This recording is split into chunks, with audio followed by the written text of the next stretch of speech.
Hello guys welcome and welcome back to my mini blog. तो मुझे पहुंची मो सांग घर को आसु आसु से मत कहला कि चा बन के आसुचे शौक ही जाइए लेकिन ठीक अच्छे से चाय धरिकी आसु मुझे सहित कथा हो टेन टेन देखी पारे चा धरिकी आसला मुझे खुशी थी कहीं ऐसे मौका बार बार नहीं मिलता है गाइस। तो आम दुई जन बहुत सारा कथा हेलु चा पी पी आउ चा केमती लगुला।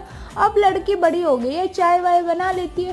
फिर आम पलि आसलु पापड़ी चाट खाई आउ ये एज यूजुअल तो फ्रेंड्स मन सहित कथा हो ऑर्डर करी गोटे पापड़ी चाट बहुत ही टेस्टी लगे गाइस ये जगार।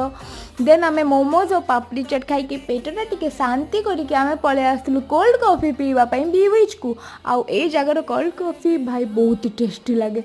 सो आम पीकी मत मन पड़ा रिंग किणवार अच्छी तो आम पलैलु रिंग किणापी। तो मत दुईटा बहुत ही पसंद आसला। आपण मैंने कहे रिंगटा केमती दिशुची देखा गोटे नुआ video till then keep watching और लाइक शेयर और सब्सक्राइब करदेवे। Bye guys.